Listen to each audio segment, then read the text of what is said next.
bonjour à tous. Aujourd'hui, on va parler des mantides.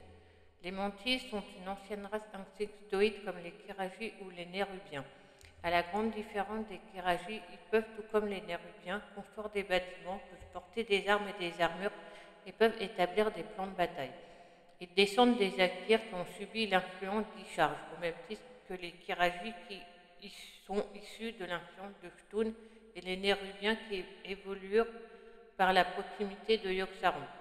Leur existence remonte à environ 16 000 ans avant l'ouverture de la Porte des Ténèbres, période durant laquelle les Akirs furent vaincus par les Empires Trolls. Les mantides sont divisées en plusieurs catégories, elles-mêmes au service de l'Empire Mantide. Les mantides faisaient jadis partie des Akirs, une race insectoïde créée avec les 100 visages par les dieux très anciens quand ces derniers s'écrasèrent sur Azeroth à l'ère primordiale et ont, entre autres, contribué à la défaite des seigneurs élémentaires, en plus d'avoir servi d'ouvriers sous l'Empire Noir. Quand les Titans découvrirent la planète, ils se livrèrent à une guerre contre les dieux très anciens, au cours de laquelle les Akirs furent pour la plupart massacrés et contraints de se cacher dans des galeries souterraines. Ils refirent leur apparition environ 16 000 ans avant l'ouverture de la Porte des Ténèbres, où menés par le général Kittik, ils se livrèrent à une guerre contre la civilisation troll. Mais leurs redoutables adversaires, grâce à leur talent de chasseurs, repoussèrent leur armée insectoïde avant qu'ils ne puissent assiéger l'empire Zandalari, et se divisèrent en 3 groupes qui furent par la suite vaincus par les empires Gurubashi, Drakari et Amani.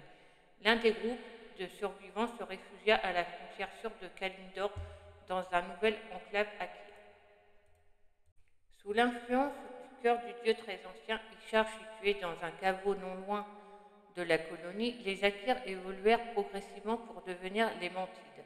Établis sous de grands arbres qui parient, ces derniers ne voyaient plus l'intérêt de poursuivre la lutte, persuadés que les dieux très anciens finiraient par se libérer des prisons construites par les titans et que le meilleur moyen de les servir était non pas d'envoyer leurs soldats comme vulgaires à canon, mais au contraire de les conserver et perfectionner leurs techniques de combat, leur permettant de se développer sans mettre en danger leur survie. Bien vite, une hiérarchie se forma au sein de ce nouvel empire puisque 2 importantes caisses dirigeantes se formèrent afin de guider la race. En effet, d'une part, les mantides avaient une souveraine désignée par le titre d'impératrice qui était chargée de diriger les activités quotidiennes de ces derniers, et d'autre part, un groupe de Klaxi, prêtres dans leur langue natale, guida les actions de leurs impératrices et des autres récents mantides. Bien vite, ils se désintéressaient de la race troll, focalisant leurs attentions sur le Val de l'Éternel Printemps gardé par les Mogus, une race de forgés par les titans chargée de surveiller le cœur d'Ishar déposé dans un caveau sous la région, dont l'essence ténébreuse attirait inconsciemment les mantides. Ces derniers lancèrent alors une attaque surprise sur les défenseurs que ces derniers repoussaient avec justesse, obligeant les essaims à se replier autour des arbres qui parient. Mais les Klaxis ne virent pas ces événements comme un échec, puisque les survivants y gagnaient en expérience et en combativité. Un siècle plus tard, une nouvelle génération de mantides était envoyée en guerre contre les Mogus qui étaient purgés de ses membres les plus faibles pour ne laisser que les plus forts, démarrant ce qu'on appelle aujourd'hui le cycle mantide qui recommençait chaque siècle, faisant des mantides une civilisation forte et inflexible concentrée sur l'éradication de leurs plus faibles éléments et les renforcements des plus puissants.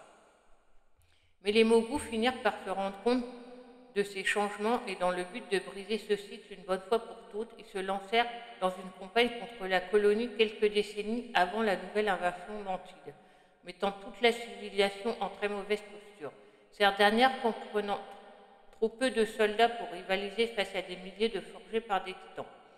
Au début de la bataille, ces derniers décimèrent les légions insectoïdes, arrivant même à tuer les survivants des précédents essaims. Mais l'un d'entre eux, un dénommé Corven, armé de lames forgées dans l'ambre, évichera les Mogus, obligeant ces derniers à s'enfuir et inversant le cours de la bataille. Impressionnés par ce guerrier qui avait sauvé le cycle à lui tout seul, les Klaxis proclamèrent Corven parangon et lui promirent que ses hauts faits deviendraient légendaires parmi ses semblables. Mais Corven n'était pas satisfait. Il savait que la seule chance lui permit d'être présent pour aider sa race, mais il ne voulait plus que le destin des mantides dépende du hasard. Alors que les Klaxi chargèrent Corvair de trouver une solution, au bout de plusieurs années d'expérimentation, ils découvrirent qu'un être vivant pouvait être préservé dans l'ambre pendant des milliers d'années. Il fut alors le premier à se subir ce traitement et fut surnommé le premier, afin que le cycle des autres parangons ne subisse pas le même procédé, tandis que les mantides, eux, poursuivaient leur cycle habituel.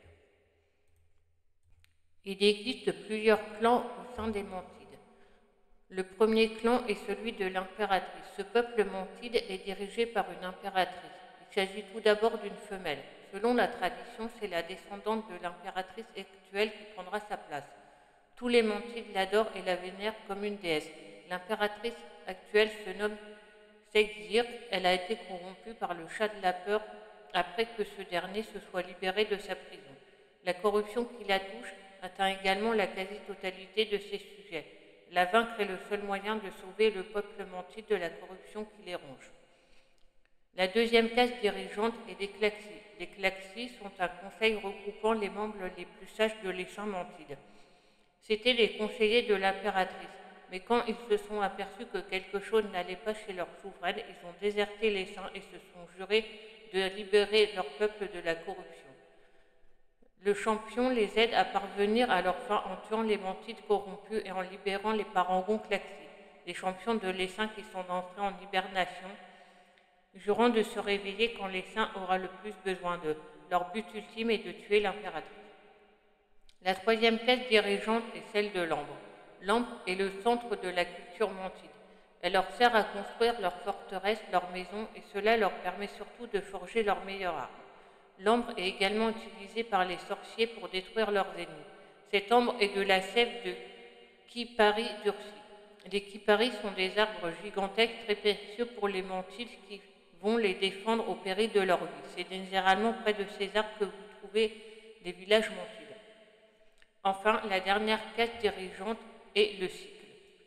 Chaque siècle, les mantides attaquent l'échine du serpent, le mur qui fut construit par les esclaves pandaren sous ordre de l'Eschaine sous l'Empire Mogu. Ce mur sépare la Pandarée en deux, une partie correspondant à l'ancien Empire Mogu est aujourd'hui habitée en grande partie par les Pandaren, les Jinyu et les Ozen, et une partie entre guillemets dangereuse habitée par les mantides, dans le but d'assurer leur suprématie sur le reste de la Pandarée. Dans l'extension Mist of Pandaria, la corruption de l'impératrice la pousse à lancer l'assaut 10 ans plus tôt et sera la version mantide la plus redoutable de